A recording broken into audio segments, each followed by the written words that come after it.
महाराज पृथु का पृथ्वी पर कुपित होना और पृथ्वी के द्वारा उनकी स्तुति करना। चतुर्थ स्कंद सप्तदशो अध्याय। श्री मैत्रेय जी कहते हैं, इस प्रकार जब वंदी जन ने महाराज पृथु के गुण और कर्मों का बखान करके उनकी प्रशंसा की, तब उन्होंने भी उनकी बड़ाई करके तथा उन्हें मनचाही वस्तुएं देकर संतुष्ट किया। उन्होंने ब्राह्मण आदि चारों वर्णों, सेवकों, मंत्रियों, पुरोहितों, पुरवासियों, देशवासियों, भिन्न भिन्न व्यवसायियों तथा अन्यान्य आज्ञानुवर्तियों को भी सत्कार किया। विदुर जी ने पूछा, ब्रह्मन, पृथ्वी तो अनेक रूप धारण कर सकती है, उसने गौ का रूप ही क्यों धारण किया? और जब महाराज पृथु ने उसे दुहा तब बछड़ा कौन बना और दुहने का पात्र क्या हुआ? पृथ्वी देवी तो पहले स्वभाव से ही ऊंची नीची थी, उसे उन्होंने समतल किस प्रकार किया? और इंद्र उनके यज्ञ संबंधी घोड़े को क्यों हर ले गए? ब्रह्मज्ञानियों में श्रेष्ठ भगवान सनत कुमार जी से ज्ञान और विज्ञान प्राप्त करके वे राजर्षि किस गति को प्राप्त हुए? पृथु रूप से सर्वेश्वर भगवान श्री कृष्ण ने ही अवतार ग्रहण किया था। अतः पुण्य कीर्ति श्री हरि के उस पृथु अवतार से संबंध रखने वाले जो और भी पवित्र चरित्र हों, वे सभी आप मुझसे कहिए। मैं आपका और श्री कृष्णचंद्र का बड़ा अनुरक्त भक्त हूँ। श्री सूत जी कहते हैं, जब विदुर जी ने भगवान वासुदेव की कथा कहने के लिए इस प्रकार प्रेरणा की, तब श्री मैत्रेय जी प्रसन्न चित्त से उनकी प्रशंसा करते हुए कहने लगे। श्री मैत्रेय जी ने कहा, विदुर जी, ब्राह्मणों ने महाराज पृथु का राज्याभिषेक करके उन्हें प्रजा का रक्षक उद्घोषित किया।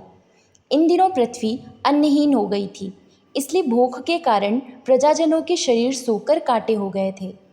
उन्होंने अपने स्वामी पृथु के पास आकर कहा, राजन, जिस प्रकार कोटर में सुलगती हुई आग से पेट जल जाता है, उसी प्रकार हम पेट की भीषण ज्वाला से जले जा रहे हैं। आप शरणागतों की रक्षा करने वाले हैं और हमारे अन्नदाता प्रभु बनाए गए हैं, इसलिए हम आपकी शरण में आए हैं। आप समस्त लोगों की रक्षा करने वाले हैं, आप ही हमारी जीविका के भी स्वामी हैं। अतः राजराजेश्वर, आप हम क्षुधा पीड़ितों को शीघ्र ही अन्न देने का प्रबंध कीजिए। ऐसा ना हो कि अन्न मिलने से पहले ही हमारा अंत हो जाए। श्री मैत्रेय जी कहते हैं, कुरुवर, प्रजा का करुणा क्रंदन सुनकर महाराज पृथु बहुत देर तक विचार करते रहे। अंत में उन्हें अन्न अभाव का कारण मालूम हो गया। पृथ्वी ने स्वयं ही अन्न एवं औषध आदि को अपने भीतर छिपा लिया है। अपनी बुद्धि से इस बात का निश्चय करके उन्होंने अपना धनुष उठाया और त्रिपुर विनाशक भगवान शंकर के समान अत्यंत क्रोधित होकर पृथ्वी को लक्ष्य बनाकर बाण चढ़ाया। उन्हें शस्त्र उठाए देख पृथ्वी कांप उठी और जिस प्रकार व्याध के पीछे करने पर हरिणी भागती है, उसी प्रकार वह डरकर गौ का रूप धारण करके भागने लगी। यह देखकर महाराज पृथु की आंखें क्रोध से लाल हो गई। वे जहाँ जहाँ पृथ्वी गई वहाँ वहाँ धनुष पर बाण चढ़ाए उसके पीछे लगे रहे।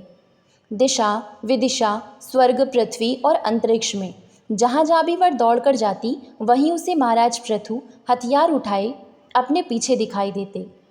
जिस प्रकार मनुष्य को मृत्यु से कोई नहीं बचा सकता, उसी प्रकार उसे त्रिलोकी में वेन पुत्र पृथु से बचाने वाला कोई भी नहीं मिला। तब वह अत्यंत भयभीत होकर दुखित चित्त से पीछे की ओर लौटी और महाभाग पृथु जी से कहने लगी, धर्म के तत्वों को जानने वाले शरणागत वत्सल राजन, आप तो सभी प्राणियों की रक्षा करने में तत्पर हैं। आप मेरी भी रक्षा कीजिए। मैं अत्यंत दीन और निरपराध हूँ। आप मुझे क्यों मारना चाहते हैं? इसके सिवा आप तो धर्मज्ञ माने जाते हैं, फिर मुझ स्त्री का वध आप कैसे कर सकेंगे? स्त्रियां कोई अपराध करें तो साधारण जीव भी उन पर हाथ नहीं उठाते, फिर आप जैसे करुणामय और दीन वत्सल तो ऐसा कर ही कैसे सकते हैं? मैं तो एक सुदृढ़ नौका के समान हूँ, सारा जगत मेरे ही आधार पर स्थित है। मुझे तोड़कर आप अपने को और अपनी प्रजा को जल के ऊपर कैसे रखेंगे? महाराज पृथु ने कहा, पृथ्वी, तू मेरी आज्ञा का उल्लंघन करने वाली है। तू यज्ञ में देवता रूप से भाग तो लेती है, किंतु उसके बदले में हमें अन्न नहीं देती, इसलिए आज मैं तुझे मार डालूंगा। तू जो प्रतिदिन हरी हरी घास खा जाती है और अपने तन का दूध नहीं देती, ऐसी दुष्टता करने पर तुझे दंड देना अनुचित नहीं कहा जा सकता। तू ना समझ है, तूने पूर्व काल में श्री ब्रह्मा जी के उत्पन्न किए हुए अन्न आदि के बीजों को अपने में लीन कर लिया है और अब मेरी भी परवाह न करके उन्हें अपने गर्भ से निकालती नहीं। अब मैं अपने बाणों से तुझे छिन्न भिन्न करके तेरे मेद से इन क्षुधा आतुर और दीन प्रजाजनों का करुण क्रंदन शांत करूंगा। जो दुष्ट अपना ही पोषण करने वाला तथा अन्य प्राणियों के प्रति निर्दय हो, वह पुरुष, स्त्री अथवा नपुंसक कोई भी हो, उसका मारना राजाओं के लिए ना मारने के ही समान है। तू बड़ी गर्वीली और मदोन्मत्ता है। इस समय माया से ही यह गौ का रूप धारण किए हुए है। मैं बाणों से तेरे टुकड़े टुकड़े करके अपने योग बल से प्रजा को धारण करूंगा। इस समय महाराज पृथु काल की भांति क्रोधमयी मूर्ति धारण किए हुए थे। उनके ये शब्द सुनकर धरती कांपने लगी और उसने अत्यंत विनीत भाव से हाथ जोड़कर कहा। पृथ्वी ने कहा, आप साक्षात परम पुरुष हैं तथा अपनी माया से अनेक प्रकार के शरीर धारण कर गुण में जान पड़ते हैं। वास्तव में आत्मानुभव के द्वारा आप अधिभूत, अध्यात्म और अधिदैव संबंधी अभिमान और उससे उत्पन्न हुए राग द्वेष आदि से सर्वथा रहित हैं। मैं आपको बार बार नमस्कार करती हूँ। आप संपूर्ण जगत के विधाता हैं। आपने ही यह त्रिगुणात्मक सृष्टि रची है और मुझे समस्त जीवों का आश्रय बनाया है। आप सर्वथा स्वतंत्र, कल्प के आरंभ में आपने अपने आश्रित रहने वाली अनिर्वचनीय माया से ही इस चराचर जगत की रचना की थी और उस माया के द्वारा आप इसका पालन करने के लिए तैयार हुए हैं। आप धर्मपरायण हैं, फिर भी मुझ गोरूप धारिणी को किस प्रकार मारना चाहते हैं।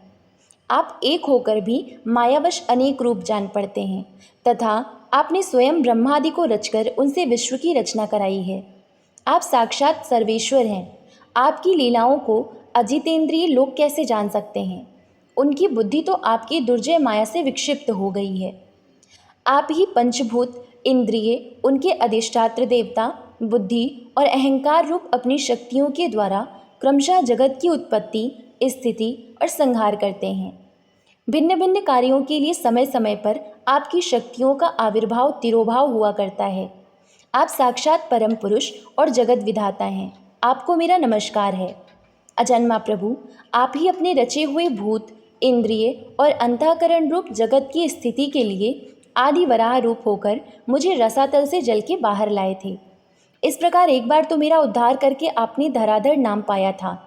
आज वही आप वीर मूर्ति से जल के ऊपर नौका के समान स्थित मेरे ही आश्रय रहने वाली प्रजा की रक्षा करने के अभिप्राय से पहने पहने बाढ़ चढ़ाकर दूध न देने के अपराध में मुझे मारना चाहते हैं। इस त्रिगुणात्मक सृष्टि की रचना करने वाली आपकी माया से मेरे जैसे साधारण जीवों के चित्त मोहग्रस्त हो रहे हैं। मुझ जैसे लोग तो आपके भक्तों की लीलाओं का भी आशय नहीं समझ सकते। फिर आपकी किसी क्रिया का उद्देश्य ना समझें तो इसमें आश्चर्य ही क्या है। अतः जो इंद्रिय संयम आदि के द्वारा विरोचित यज्ञ का विस्तार करते हैं, ऐसे आपके भक्तों को भी नमस्कार है। इति श्रीमद्भागवते महापुराणे पारमहंस्यायां संहितायां चतुर्थ स्कंदे पृथु विजये धरित्री निग्रहो नाम सप्तदशो अध्यायः।